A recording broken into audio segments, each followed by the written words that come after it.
Салом алайкум бинандагони азиз, хулосаи муҳимтарин хабарҳои рӯз дар нашри ҷамъбастии барномаи иттилоотии Навид дар студия Дилафрӯз Комилзода. имрӯз таҳти раёсати асосгузори сулҳу ваҳдати миллӣ, пешвои миллат, президенти ҷумҳурии Тоҷикистон, раиси ҳукумати ҷумҳурии Тоҷикистон муҳтарам Эмомалӣ Раҳмон маҷлиси ҳукумати ҷумҳурии Тоҷикистон баргузор гардид. Дар кори маҷлис нахуст оид ба ҷараёни иҷрои қарори ҳукумати ҷумҳурии Тоҷикистон аз 27 майи соли 2017 таҳти рақами 260 дар бораи барномаи маҷмӯи рушди тарбияи ҷисмонӣ ва варзиш дар ҷумҳурии Тоҷикистон барои солҳои 2017-2021 ҳисоботи раиси кумитаи кор бо ҷавонон ва варзиши назди ҳукумати ҷумҳурии Тоҷикистон Абдулло Раҳмонзода шунида шуд. Таъкид гардид ки барномаи маҷмӯи рушди тарбияи ҷисмонӣ ва варзиш дар ҷумҳурии Тоҷикистон барои солҳои 2017-2021 дар асоси дастуру супоришҳои президенти ҷумҳурии Тоҷикистон қабул шуд.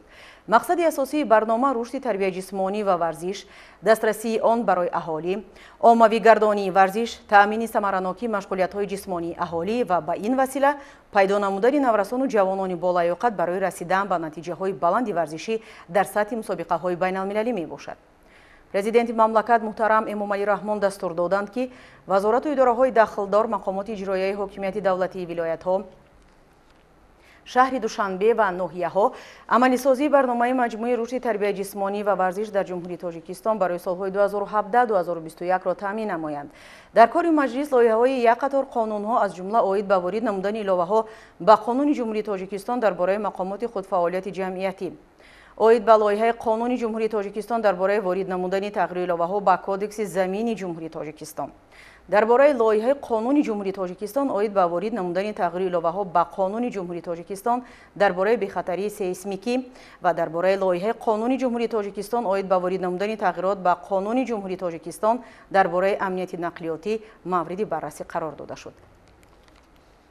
аъзои ҳукумати мамлакат масъалаҳо дар бораи стратегияи миллии рушди моликияти зеҳнии ҷумҳурии Тоҷикистон барои давраи то соли 2003, дар бораи барномаи ислоҳоти милитсия барои солҳои 2021-2025, дар бораи барномаи таъмини бехатарӣ аз сӯхтор барои солҳои 2021-2025 ва дар бораи нақшаи чорабиниҳо оид ба амалигардонии консепсия дар бораи ҷалби ҳамватанони бурунмарзӣ ҳамчун шарикони рушди кишвар барои солҳои 2021-2025, инчунин дар бораи пешниҳоди маҷлиси вакилони халқи вилояти Суғд оид ба иваз намудани номи баъзе маҳалҳои аҳолинишини шаҳру ноҳияҳои вилояти Суғдро муҳокима карданд. Дар охири кори маҷлис президенти мамлакат, раиси ҳукумати ҷумҳурии Тоҷикистон муҳтарам Эмомалӣ Раҳмон ба ҳукумати мамлакат, роҳбарияти мақомоти иҷроияи ҳокимияти давлатии вилоятҳо, шаҳру ноҳияҳо вобаста ба иҷрои ҳатмии супоришҳои қаблии ҳукумати мамлакат ва маҷлиси навбатии ҳукумати ҷумҳурии Тоҷикистон оид ба вусъати корҳои созандагию бунёдкорӣ ҷиҳати истиқболи сазовори ҷашни умуми миллӣ, 30-солагии истиқлоли давлатӣ, ҷамъоварии беталафи ҳосили парвардаи заҳматкашон аз қабили ғалладонагиҳо, мевагӣ, сабзавот ва полизиҳо, афзоиши ҳаҷми содироти маҳсулоти кишоварзӣ ба хориҷи мамлакат ва суръатбахшии кишти такрорӣ супоришҳо доданд.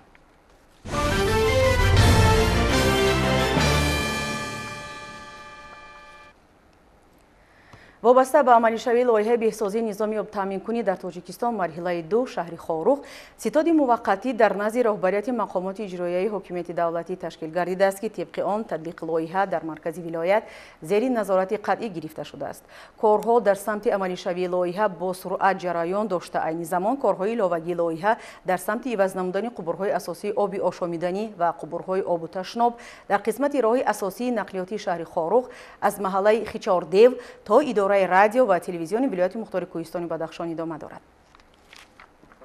вобаста ба амалишавии лоиҳаи беҳсозии низоми обтаъминкунӣ дар Тоҷикистон марҳилаи 2 шаҳри Хорух ситоди муваққатӣ назди раиси шаҳри Хорух Мирзонабод Алишир Худовердӣ дар маркази вилоят ташкил гардида, тибқи он амалишавии лоиҳа зери назорати қатъии роҳбарияти шаҳр қарор гирифтааст. айни замон корҳои иловагии лоиҳа дар самти иваз намудани қубурҳои асосии оби ошомиданӣ ва қубурҳои канализатсионӣ дар қисмати роҳи асосии нақлиётии шаҳри Хорух аз маҳаллаи Хичордев то идораи радио ва телевизиони вилояти мухтори Кӯҳистони Бадахшон ва тарабхонаи Файз давом дорад. дар ситоди муваққатӣ назди раиси шаҳри Хорух сардори корхонаи хоҷагии манзилию коммуналии шаҳр, сардори корхонаи таъминоти об ва канализатсияи шаҳр شهر خاروغ، شعبه ریاست خدمات نقلیات دولتی در شهر خاروغ، سردار بازرسی دولتی اتومبیلی مرکزی ولایت، نماینده فیلیال جمعیت شکل گشاده پوچت تاجیک ولایت مختار کیستان بدخشان منطقه رقم 12 در شهر خاروغ، دیرکتور جمعیت داروی مسئولیتش محدود مدد، نماینده جمعیت داروی مسئولیتش محدود تجارت 16، نمایندگی شرکت برقی پامیر انرژی، مهندسان نظارتچی و دیگر متخصصان مربوط به لایحه بهسازی نظام آبتامین‌کنی در تاجیکستان مرحله 2 شهر خاروغ اعضایان فعال بوده در ستاد همروزه وابسته به مرحله مورد عمل قرار گرفتن لایحه نتیجه ها تحلیل کرده می شوند.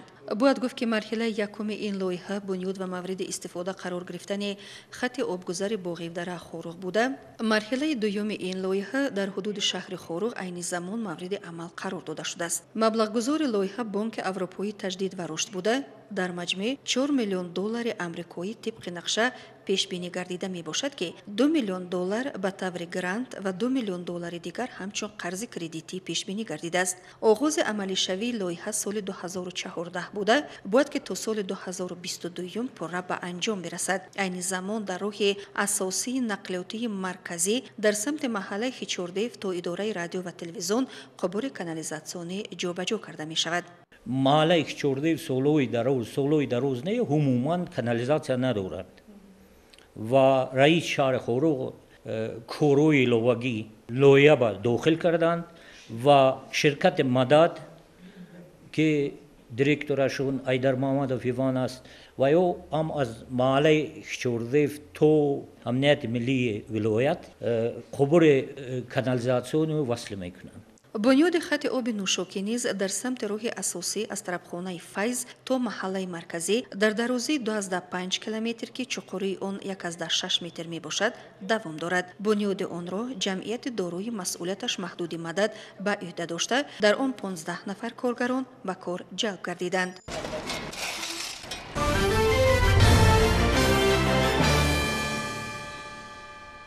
بخشیده به آغاز روزهای ایمونیزاسیای ایلوگی بر ضد بیماری فلج، امروز در مؤسسه دولتی مرکز جمهوری ایمونوپروفیلاکتیکای وزارت تندرستی و حفظ اجتماعی اهالی جمهوری تاجیکستان بریفینگ دایر شد. در بریفینگ مذکور مسئولان وزارت تندرستی و حفظ اجتماعی اهالی جمهوری تاجیکستان، راهبر نمایندگی سازمان عمومی جهانی تندرستی در جمهوری تاجیکستان ویکتور الشافسکی، نماینده خزینه کودکان سازمان ملل متحد در تاجیکستان اوساما مکاوی، راهبران مؤسسه‌های تندرستی شهر دوشنبه و نمایندگان وسایط اخبار عامه اشتراک نمودند. ذکر گردید که در دوام روزهای ایمونیزاسیای ایلوگی که از امروز آغاز شد، تقریباً 1.4 میلیون کودکان تاجیکستان ضد بیماری فلج اعم کرده می شوند. با والدین و پرستاران توصیه داده می شود که تا 5 ایون سال روان وایه یکم واکسینه به طریق دهان استفاده شونده ضد بیماری فلج را به فرزندان خود قبول نمایند. مقصد از برگزاری روزهای ایمونیزاسیای ایلوگی مستحکم نمودن مسئولیت کودکان سنی تا 5 ساله بر ضد بیماری فلج و نگاه داشتن موقع جمهوری همچون دولت آزاد از بیماری فلج می باشد. برای گذراندن روزهای ایمونیزاسیای ایلوگی ضد بیماری فلج در دوام ماه می سال روان، خزینه کودکان سازمان ملل متحد و سازمان عمومی جهانی تندرستی 4.6 میلیون وایه‌های واکسینه را به کشور دسترس نمودند. یادآور می‌شویم که پس از تحقیق همه‌جانبه حکومت مملکت در همکاری با شریکان رشد ساحه تندرستی، معرکه ایلوگی عاید به امگذرانی کودکان را جهت پیشگیری سرایت ویروس فلج آماده نمود که آن در دو دوره امکانی متناسباً از 31 می تا 5 ایون و از 28 ایون تا 3 ایول سال روان برگزار خواهد شد.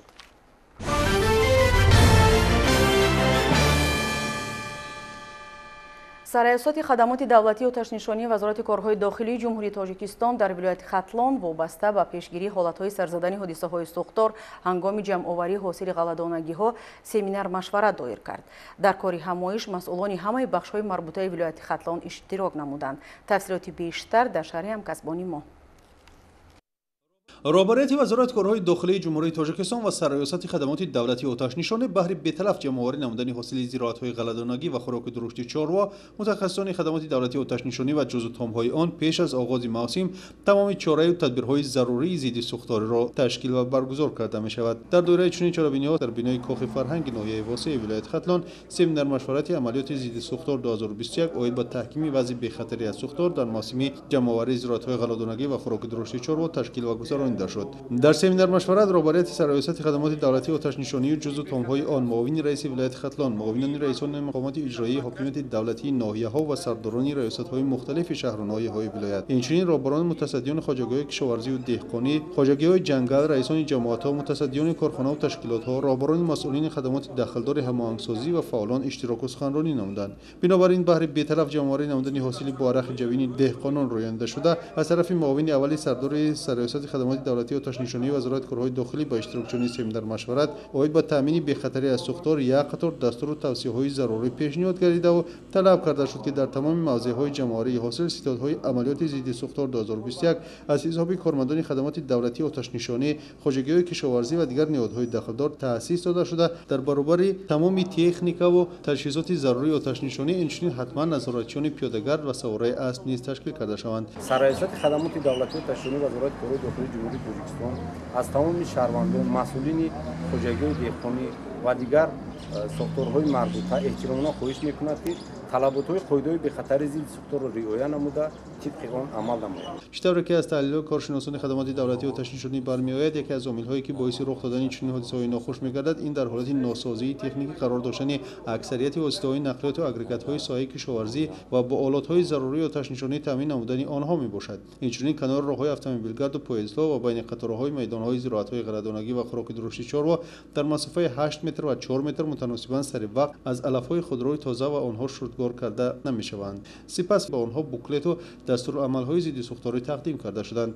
در این زمینه طبق برنامه برگزاری سمینار مشورت برای در سطح بلند و بی‌طرف جمع‌آوری نمودن حاصل زراعت‌های غله‌دانگی و خوراک درشت چاروا از طرف متخصصان خدمات دولتی آتش‌نشانی با اشتراک چنین چرابینی نمایش تکنیک‌ها و تجهیزات آتش‌نشانی و ترتیبی ثمراناک خاموش نمودن حادثه‌های سوختار در غله‌زارها از جمله چگونه با استفاده از نقلیات و واسطه‌های اولین درجه آتش‌نشانی و استفاده برای آبپاشک‌های دستی و دیگر لوازمات‌های سوختار خاموش کنی نمایش داده شد.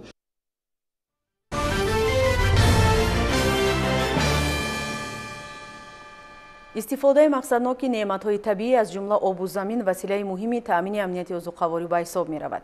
به خاطر سهمگذاری بیشتر اهل زحمت ناحیه رشت با استفاده از امتیازهای فراهم ساخته دولتی تلاش دارند که حجم استحصال محصولات کشاورزی را افزون سازند. شرح بیشتری موضوع در گزارش نوبتی برنامه. یکی از شغل‌های اساسی ساکنان جماعت دهاتی پیلدون ناحیه لشت کاتوشکا پروری میباشد که این ساحه باعث پیشرفت و آبادانی این منطقه گردیده است. اقلیم این منطقه برای رشد ساحه کاتوشکا پروری خوب میباشد. ساکنان این جماعت زمین‌های نزد اهالیگیشان را ثمراناک استفاده برده برای تامین احتیاجات عائله خود در آن همان نمود سبزیجات و میوه‌جات را پرورش می‌نمایند. خصوصا من خودم یک هکتار زمین دارم با هیئت 8 نفر عائله‌ام که در این زمین‌ها کار کرده 50 سوتخی اون رو زراعت‌های کارتوشکا، کدو و لوبیایی کرده 50 سوتخی اون رو باغ استفاده همچنین باغ من رو تشکیل کردم که باغ‌های من الکی حاصل داده شدن و من از این سرمایه‌ناک هر سال استفاده می‌بریم و همه درآمد عائله ما هر سال درآمد عائله ما از همین زمین‌ها زندگی رو پیش برده شده. اعضای این خاندان بهر به دست آوردن حاصل فراوان زحمت کشیده در این زمین کارتوشکا، سبزی، پیاز کش نموده بدین وسیله زندگی خود را پیش میبرند. استحصال کارتوشکا همچون نان دوم و محصولات رقابت‌پذیر در بازار در شرایط کنونی امکان می‌دهد که سطح زندگی مردم به مراتب بالا رفته درآمدناکی اهالی افزاید.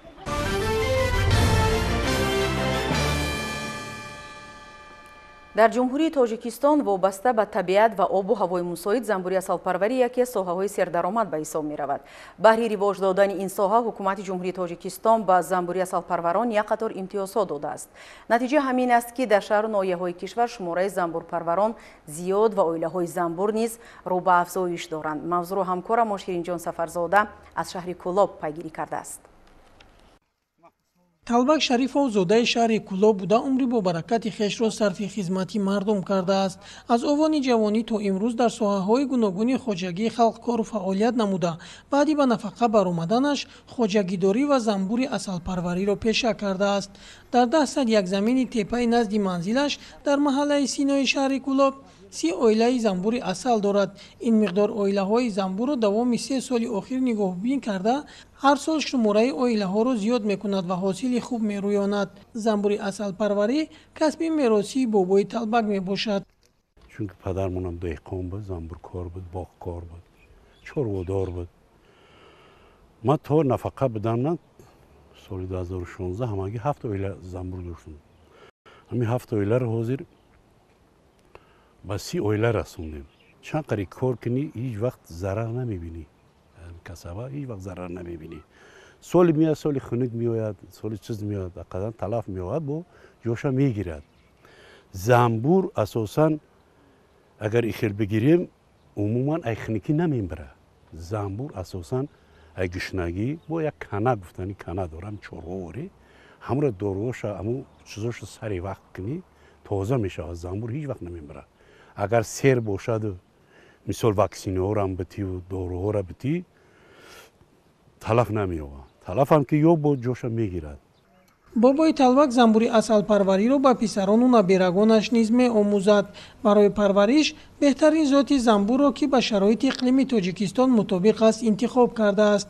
ин деҳқони варзида мегӯяд ки замбур хеле нозук аст ва агар тарзи нигоҳубини онро аз худ накунӣ талаф меёбад. اساساً زنبورهای ما از زنبورهای کاوکازی هستند. این تاباوره با زمستانشان با خنکیشان با اقلیمای خودمون فقط همین زنبور تاباوره. ما چندین زنبورها را دیدیم پس پوسیلکا میشه دورای سیوز ماتکو پوسیلکا میکردن. نیکی اساساً همین ذات کاوکازی زنبوری با قوته. همه چیز فصل تاباوره. این حوزه ما در همینجا ایستادگیم. حوزه ما با 30 اویله رسوندم که با یاشک تیار کرده استم. نمی یاشکای من با اینا تیار کرده استم و باز زیاد میکنم. ممکن با 50 اویله با 60 اویله برسونم. фарзандони бобои талбак соҳиб маълумот ва дар соҳаҳои гуногуни хоҷагӣ халқкору фаъолият доранд. дар корҳои хоҷагидории падар бошад пайваста кӯмак мерасонанд. заминҳои мо асосан хоҷагии деҳқонӣ дар ҳамун ноҳияи шамсии шоҳин ҳастай. дар уҷа зағир мекорум, нахид мекорум, ғала мекорум. писаром ҳамаш кор мекунанд, коргар ҳастанд. дар вақти ҳосилғундорӣ ҳамаш ҷамъ шуда дар як ҷо ҳама каса медраванд, ҳосила ғун медоранд. дар ҳаминҷо амбори мо гуфта амбори мо захира мекунанд, мешаванд. ҳар кунуд ба хонаи худаш алоҳида мебаранд, мехӯранд, истифода мебаранд. зиндагиша мегузаранд, боз зиёд ша дар рӯзгормон бо истифода мебарем. баъд аз чанд рӯзи дигар замбурҳоро ба ноҳияи шамсирӣ нишоҳин мебарад, зеро дар кӯлоб ҳаво гарму барои замбур номусоид аст. муддати 2 моҳи дигар бошад ба ҷамъоварии ғалладонагӣ машғул мегардад. бобои талбак ягон дақиқаи ҳаёташро беҳуда намегузаронаду ягон порча замини дар ихтиёр доштаашро бекор намемонад. ширинҷон сафарзода, сайфиддин исмоилов аз шаҳри кӯлоб барои барномаи навид.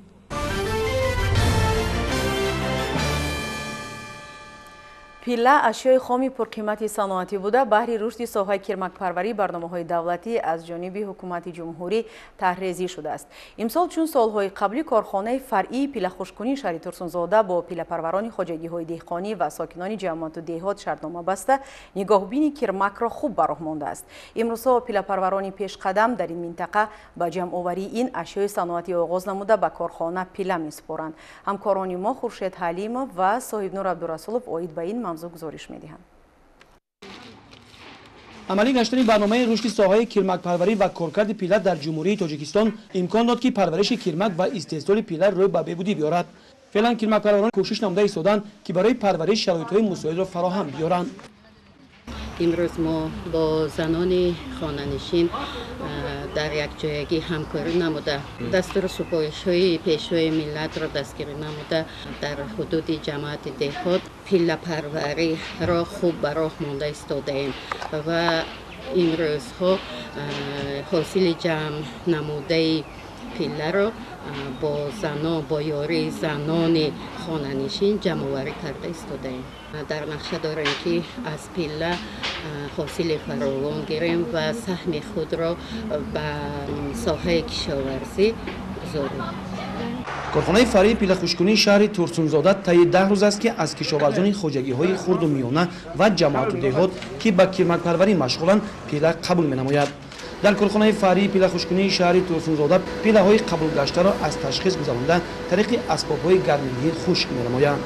нақшаи истеҳсолии шаҳри мо дар дурнамои 2021 10.5 тоннаро дар бар мегирад ки айни ҳол мо 5 тонна пиллаи нави омехтаро ҷамъоварӣ кардем.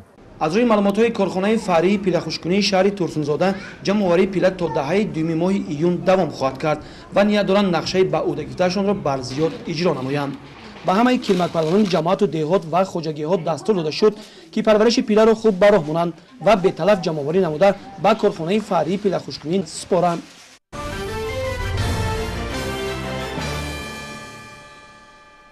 با مقصد جلب زنان و بانوان به هنرهای مردمی در ناحیه واسه با مساعدت شعبه آگنتی مهنت و شغل اهالی در 3 بخش 51 نفر زنان و بانوان محلی به آموزش هنرهای گلپروری، چکندوزی و دوزندگی فرا گرفته شدند. خوجا نظریف در همین باره شرح بیشتر دارد. این گل‌ها مسئول مهنت آزادم و قدیروا بوده، هر یک نیالی هم با نوازش و مهنت پرورش یافتند. در دهه انوریستان جماعت دهاتی به نام رودکی ناحیه واسه آزادم با شغل گلپروری موفق گردیده موقع خود را پیدا نمود. با مراجعت زنان و دختران شعبه آگنتی مهنت و شغل اهالی در ناحیه واسه در سمت گلپروری بخش آموزشی تشکیل نمود. در این سمت آزادم نازکی‌های گلپروری را به این دختران می‌آموزاند. میان‌داری خود را با حکومت جمهوری رساندنی هستم که با ما چنین امتیازها را دسترس کردن. ما طول 3 سال است با آگنتی مهنت شغل اهالی ناحیه واسه همکاری داریم و کورس‌های کوتاه مدت تشکیل کرده با زنان و دختران خانه‌شون دهات کورس‌های کوتاه مدتی چکندوزی، گلدوزی، خراقی، قنادی دیگر کورس‌های دیگر هنرهای مردمی را آموخته هستم. زیاده از 100 شاگرد تیار کردم. در این بخش باشد زنان و دختران با آموزش هنرهای دیگری مردمی مشغول می باشند. شعبه آگنتی مهنت و شغل اهالی در ناحیه با مقصد جلب زنان و دختران بیشغل و هنرآموزی در دهه انوریستان در برابر گلپروری همچنین خواهشمندان را با آموزش هنرهای ملی از قبیل چکندوزی و دوزندگی جلب نمود. نیزارم سفر و چکن می‌دوزد. این هنر خود را به دیگر زنان می‌آموزاند. در بخش دوزندگی باشد در گوشه دیگر این دهه تشکیل شده است 21 نفر زنان و دختران خانه‌شین جلب کرده شدند. در این بخش نگارای جبار از همه جوان است. او خواهش دارد که نازکی‌های این هنر ملی را از خود نموده در آینده با همین شغل موقع خود را در جامعه پیدا نماید. 2 ماه در همینجا کار کردیم. تاقی دوزی، چکندوزی، لباسای ملی، قراقی دوزی، شیراز بافی از خود کردیم. این بانوان با سیر سوزن هنرهای قدیمی را رواج داده شوق و رغبت جوانان را به دسترنج عنعنوی بیدار می‌سازند.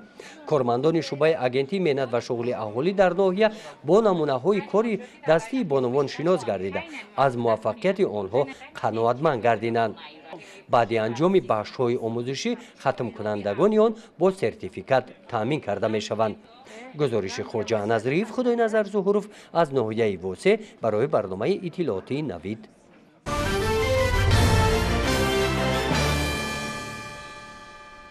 افزایش یافتن کارخانه و کارگاه‌های دوزندگی در جمهوری باعث گردید تا واردات محصولات لباسواری به خصوص لباس‌های مکتبی کاهش یابد. چند سال است که مؤسسه‌های تحصیلاتی کشور در اساس شرطنامه با کارگاه‌های دوزندگی شهر ناحیه‌های مملکت خوانندگان را با لباس خوشصفت مکتبی تامین می‌کند.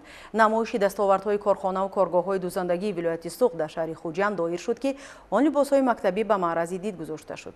گزارش در این خصوص در جمعیت دوره مسادش محدودی نساجی خوجند شهر خوجند نمایش لباس‌های مکتبی تشکیل گردید که در آن از طرف کارخانه‌های صنعتی ولایت سوق محصولات وطنی پیشنهاد شد. رهبرت ولایت از نمایش لباس‌های مکتبی بازدید نموده برای استفاده بردن دستاوردهای نوی علم و تکنیک و تکنولوژی معاصر در استحصالات با معیارهای جهانی مطابق گردانیدن صفت محصولات و مرحله به مرحله زیاد کردن استحصال لباس‌های مکتبی توصیه‌های سودمند دادند. تاکید کرده شد که با راهنمایی‌های اساسگذاری صلح و وحدت ملی پیشوای ملت پرزیدنت کشور محترم امامعلی رحمان و فراهم آوردن فضای مساعد سرمایه‌گذاری سایه صنعتی سبک ولایت سوق رشد یافته ذخیره و امکانات‌ها در سمت استحصال لباس‌های گوناگون فراوان است. هدف از گذاشتن چنین چاره‌بینی در آن است که اویدی یکم همین نمود محصولات امروزیم صفت محصولات من چه که سپارش رئیس ولایت چه با صفت بلند و متاع‌های که از خودی استحصال خودی میباشد همین گرفته شده باید که ما سر لباس‌ها رو دوزیم. هدف چهارمی دولت جمهوری ما این است که صنعت کنونی با سرعت ما سهم خودمون اویده همین صنعت کنونی با سرعت جمهوری سهم خودمون گذاشته شده و در آینده نداریم که باز сар бо зиёдтар бо мактабҳои шаҳрноҳи шартнома баста шуда 3 сол бо зиёдтар ва ҷои корӣ ки ҳамчун духтарон ва занон кор мекунанд бо зиёдтар ҷои корӣ ташкил кунем ва маоши хуб ба кормандон биёем. дар виloyati Siyot 62 адад корхонаҳои саноатӣ бо истеҳсолу духти либосҳо машғул буда, соли гузашта 328207 дона либоси мактабӣ истеҳсол гардидааст. ин дар ҳолест ки дар виloyati Siyot беш аз 565000 хонанда ба таҳсил фаро гирифта шуда, таъмини ҳамаи хонандагон бо маҳсулоти ватанӣ дар авлавият қарор дорад. соли ҷорӣ дар корхонаҳои саноатӣ виloyati Siyot истеҳсоли 841000 дона либоси мактабӣ ба нақша гирифта шуда, умед аст ки нақшаи солонаи истеҳсоли либосҳои мактабӣ иҷро ва муҳассилин пурра бо маҳсулоти ватанӣ таъмин карда шаванд. нишондиҳандаҳои 4 моҳи сипаришудаи соли ҷорӣ итминон мебахшанд ки саноатчиёни виloyati Siyot нақшаи пешбинишударо иҷро менамоянд. насоҷи хуҷанд аз соли 2013 инҷониб фаъолият дорад. ин дар баъзи истеҳсолоти дар баъзи комбинати пештара комбинати абрешим сохта шудааст. ҳоло коргоҳ зиёда аз 250 кас кор мекунанд. мо бо давлатҳои хориҷа Беларусия, Россия ҳамкорӣ дорем.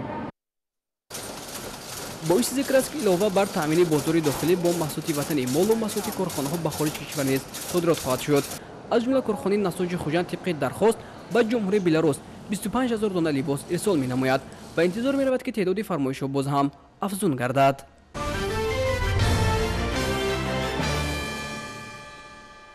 бахшида ба рӯзи байналмилалии ҳифзи кӯдакон дар муассисаи таҳсилоти миёнаи умумии рақами 71 шаҳри ваҳдат чорабинии фарҳангӣ доир шуд. ин чорабинӣ аз ҷониби шарикони рушд роҳандозӣ шуда садҳо нафар кӯдакону наврасони деҳаҳои шаҳри ваҳдатро ба фароғату истироҳат фаро гирифт. гузориши ҳамкоронамон дар ин мавзӯъ. ин барномаи фарҳангиро дар сани муассисаи таҳсилоти миёнаи умумии рақами 71 шаҳри ваҳдат ташкилоти байналмилалии Good Neighbors International дар Тоҷикистон ташкил намуд. чорабинӣ ба рӯзи байналмилалии ҳифзи кӯдакон бахшида шуда, кӯдакону наврасони зиёдро аз шаҳраку деҳаҳои шаҳри ваҳдат фаро гирифт. барномаи идона асосан аз суруду мусиқӣ ва саҳнаҳои ҳаҷвиву тарбиявӣ иборат буд. масъулини ташкилоти байналмилалии Good Neighbors International дар Тоҷикистон мегӯянд бо ташкили чунин барномаҳо мехоҳанд дар баробари давлату ҳукумати Тоҷикистон саҳми худро дар самти беҳтар намудани шароити зиндагии кӯдакон гузоранд ва ҳаёти онҳоро боз ҳам рангинтару шавқовартар намоянд. Good Neighbors ёки ҳамсояҳои хайрхоҳ аз соли 1991 дар Тоҷикистон фаъолият мекунад ва зиёда аз 7-8 ноҳияҳои дурдасти Тоҷикистонро фаро гирифтааст ки яке аз онҳо ин ваҳдат аст. мо зиёда аз 14000 кӯдаконро таҳти сарпарастӣ қарор додаем ки ба онҳо бештар ҳам кӯмаки молиявӣ ва ҳам кӯмаки маънавӣ мерасонем. ва дар чорабинии имрӯза низ кӯдакони мо аз тамоми деҳаҳои ҳадафии мо дар инҷо ҷамъ шуданд ва мо хостем ки имрӯз барояшон як иди пуршукӯҳ бунёд кунем ки дар хотираи онҳо ин нақш бандад. чорабинӣ тантанавӣ бахшида ба рӯзи байналмилалии ҳифзи кӯдакон дар толори барҳавои муассисаи таҳсилоти миёнаи умумии рақами 71 шаҳри ваҳдат идома ёфт. зимни суханронӣ намояндагони шаҳри ваҳдат ва ташкилоти Good Neighbors International дар Тоҷикистон иштирокдорони чорабинии идона ва дар симои онҳо кулли кӯдакони кишварро бахшида ба ин санъат табрику таҳният гуфтанд. қайд гардид ки ҳукумати ҷумҳурии Тоҷикистон барои тарбияи дурусти тифлакони саодатманд ва ба воя расонидани номбардорони ояндаи миллат аз тамоми шароиту имконотҳо истифода намуда барои таълиму тарбия рушди маънавию ҷисмонии онҳо ҳамаи шароитҳоро фароҳам овардааст. дар ҳамин радиф ташкилоту созмонҳои ҷамъиятиву байналмилалӣ низ дар ин самт нақши худро мегузоранд. ташкили барномаи фароғатӣ дар ин муассиса аз ҷониби ташкилоти номбурда далели ҳамин гуфтаҳост. ҳамин гуна дар чорабини фарҳангӣ шеъру суруд ва номераҳои тамошобоб ки аз беҳтар гаштани зиндагии кӯдакону наврасон дар замони соҳибистиқлолии Тоҷикистон ва амалишавии орзуву ормонҳои онҳо гувоҳӣ медиҳанд, пешниҳоди аҳли толор гардонида шуд.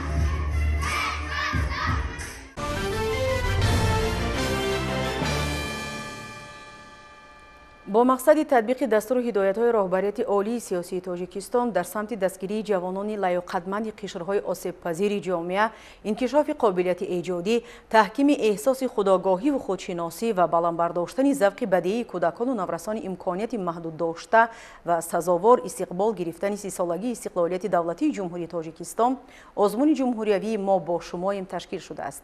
اینک یک ماه می شود که در شهر و نواحی جمهوری این آزمون جریان دارد. تفصیلات بیشتری موضوع در گزارش همکاران ما از ولایت ختلان.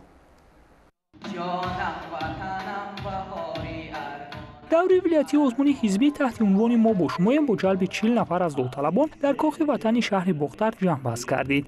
گوشه باغ وطن می شکوفی در چمن، مادری جانم توی شادی دوران من. این آزمون بهر دستگیری و روبلند ساختن قشر آسیب‌پذیر جامعه با دستور سرور دولت راه‌اندازی گشته از 3 دور ناحیوی، ولایتی و جمهوریوی عبارت میباشد. در آزمون مذکور شخصان امکاناتشان محدود از روی 3 نامیناسیون: مهارت سخنوری و قرائت شعر، آوازخوانی و نواختن اسباب‌های موسیقی میان هم سبقت می‌نمایند. در شهر ناحیه ولایت ختلان دور یکم آزمون جمهوریوی تحت عنوان ما با شمایم در بین معیوبان برگزار گشت. غالبان آزمون به دور ولایتی را خط گرفتند. امروز در مرکز شهر باختر ولایت ختلان دور دوم آزمون جمهوریوی ما با شمایم برگزار گشته ایستاده است. رفتی آزمون نشان داد که شیوخچیان وابسته از امکانات محدود جسمانی از اجرای شرطها به خوبی میبرایند، چون هر یک در نوبت خود با مهارت بلند ایجادی قابلیت خویش را منظور اعضای حکما گردانده اهل نشست را در شگفت ماندند. قرائت شعر و ترانه با لحن شیرین کودکانه در وصف پیشوای ملت، وطن مادر و نواختن اسباب‌های موسیقی معاصر و خلقی، پیشنهاد آهنگ‌های جذاب و دلکش از سوی داوطلبان آزمون امروزه بازگو از آن بود که ایشان صاحب استعدادند و در قلب هر یک از آنها محبت صنعت و فرهنگ، موسیقی و شعر جوش میزند و آنها آماده‌اند برای روی صحنه برآمدن و هنرمندی اصیل شدن تمام نیروی خود را صرف نمایند.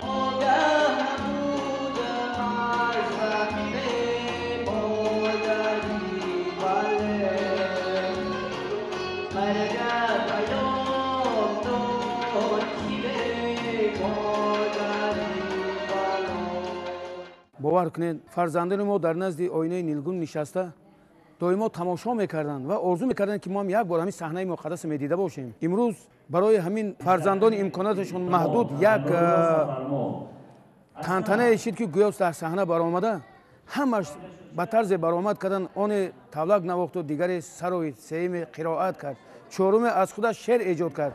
امروز همین رو گفتنیم که آنها خودشون رو تنها حس نکردند و در همونجا یک شعر بسیار خوشرو نوشته شده است که ما با شماییم. این یک هزار کتابا رو در بر میگیرد که ما با شماییم. آنها حس کرده ایستادند که امروز تنها نیستند. آنها حس کرده ایستادند که امروز دستگیر دارند. در آخر از جانب اعضای حکمان، غالبان و بهترین شیوخچیان آزمون معین گردیده با دیپلم و افتخارنامه و تحفه‌های پولی قدردانی شدند. همین طریق 40 نفر از داوطلبان بهر روح‌بلندی و هوسمندسازی از جانب تشکیل کنندگان آزمون امروزه قدرشناسی گردیدند و تنها 3 نفر آنها به دور جمهوریوی آزمون را خط گرفتند. پس از جنبست آزمون حزبی ما با شماییم برای غالبان و داوطلبان با دستگیری از سیاست اجتماعی راهبریت حکومت مملکت جهت ظاهر نمودن غمخواری در حق این قشر جامعه از سوی جمعیت دارای مسئولیتش محدود بازار فراوان شهر باختر و کمیته اجرایی حزب خلقی دموکراتیک تاجیکستان در ولایت ختلان دسترخوان ایدانه آراسته شد.